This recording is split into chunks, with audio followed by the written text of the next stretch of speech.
Hello again, everyone, and welcome back to Reddit Aliens. I'm John, and as always, thank you so much for being here.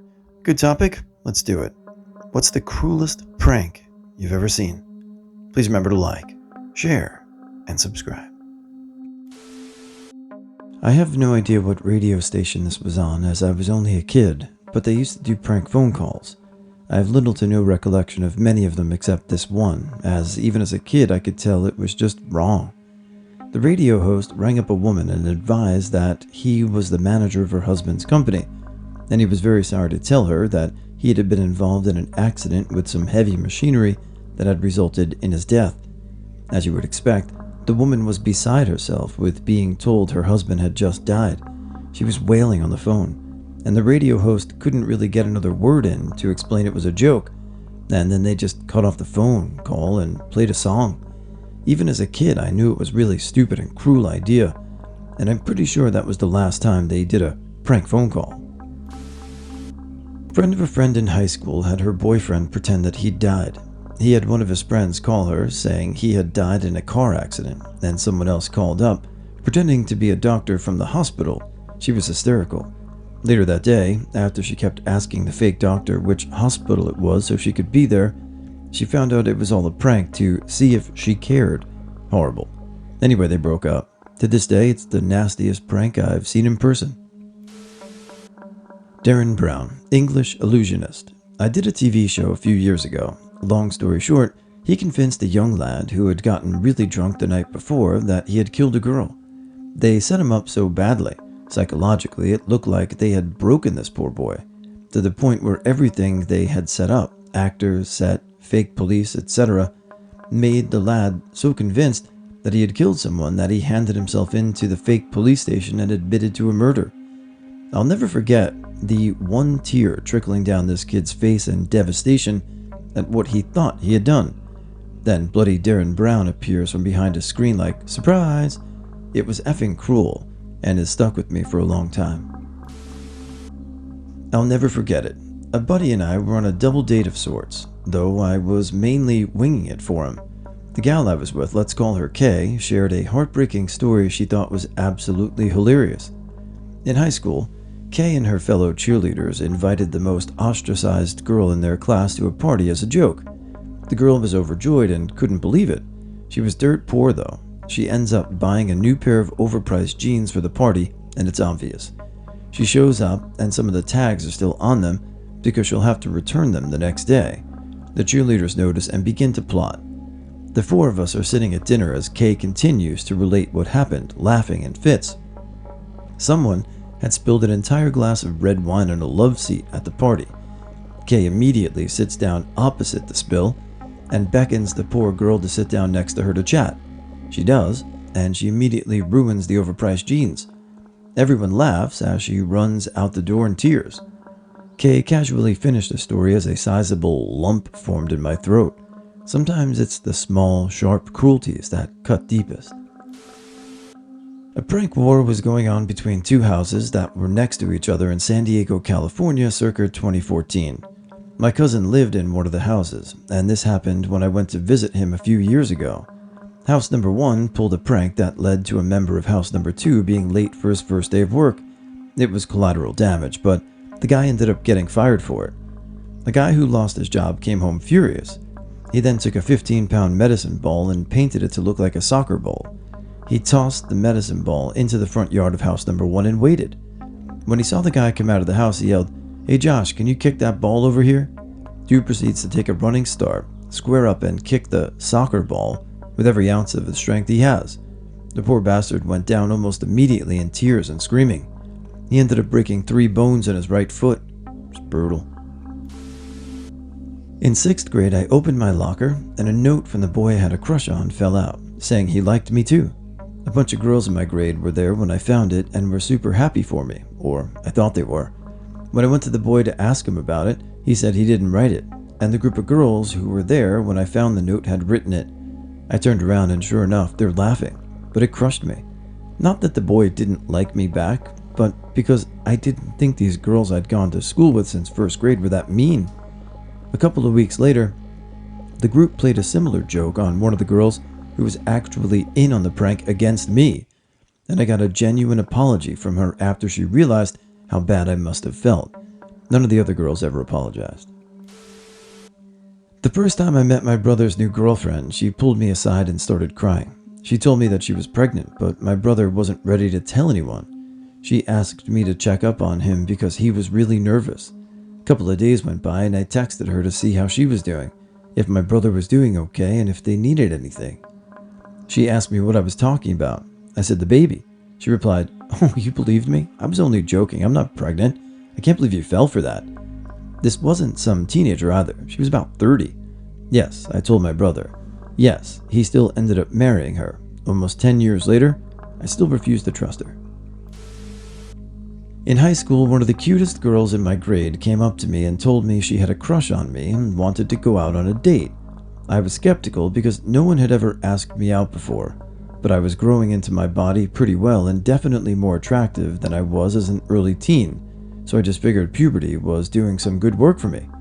We were 16 and 17 and had both just gotten our licenses, so she said she'd meet me at the movie theater and we'd go have dinner after the movie.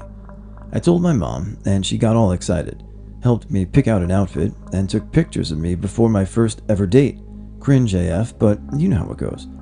I went and got a haircut and my car detailed so I'd be rolling fresh, you know. And believe me, I was looking tasty. Fresh shave, hair edged up sharp enough to cut glass. I was dripped out before the phrase even existed. So I show up at the theater a couple of minutes early and I wait for her, and after like 15 minutes, I think maybe I'll call her to make sure she doesn't have an emergency come up or something.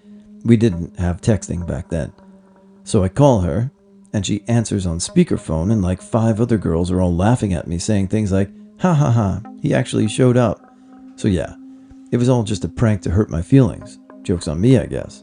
Edit for everyone asking. I was 16 years old at the time, and that was over 10 years ago. I'm 29 now, so the wound has more than healed.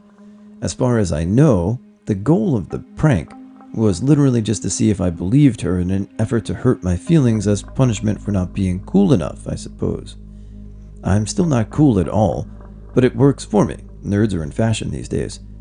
Instead of going home, I ended up seeing The Dark Knight by myself, and as you all know, that movie effing slaps.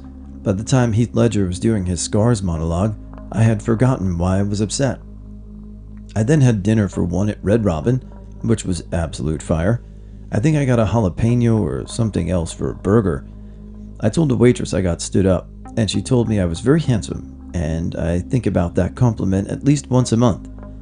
When I told Mom what happened, she called that girl a stupid little see you next Tuesday, threatened to stab her, and then bought me a PS3. As far as I know, no stabbing took place.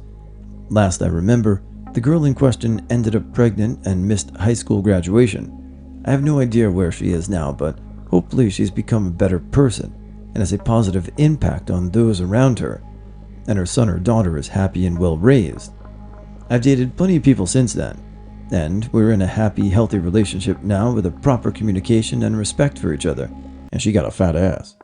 The car was a 1992 Jeep Cherokee, and it effing stinks, but last time I saw it still ran, and the guy I sold it to ended up modding it out for off-roading, so even the car got a good ending.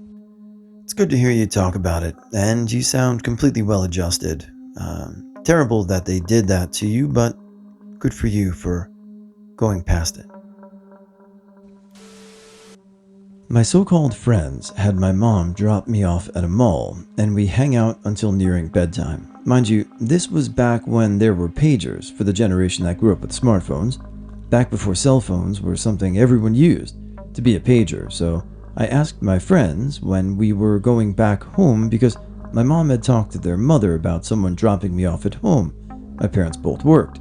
Anyway, they decided to tell me that their mom will pick them up from this door and I should go ahead of them. They left and I was a 12-year-old lost kid in a mall with no parents. Luckily, one of the male school bullies saw me and was like, "Oi nerd, what are you doing late?" And I just broke down crying. Kid just dropped the bullying and went, "Oi, oi, oi, what happened?" And according to my parents, I just blabbered everything. And he told me to wait till he found a phone and paged my dad while calling his mom and telling her what happened. Needless to say, they got a frantic father going about what the hell happened. and the girls said they told their mom that I saw my uncle and left with him. But to be honest, me and the bully became best friends. It was at a company Christmas party. We all participated in the gift exchange. Well, a fellow employee gifted fake scratch-off lottery tickets to another employee. She scratched them and legit thought she won $10,000. She was screaming and crying with joy, as a single mom, so you can imagine. She started calling her family to tell them the good news. And then she's telling everyone drinks are on me. Eventually, the gifter came clean with the news that they were fake. And then she had a nervous breakdown. It was really sad. Her brother eventually came to pick her up from the party as a designated driver, and he beat the shit out of the other employee who gave the gift. I never attended another Christmas party again.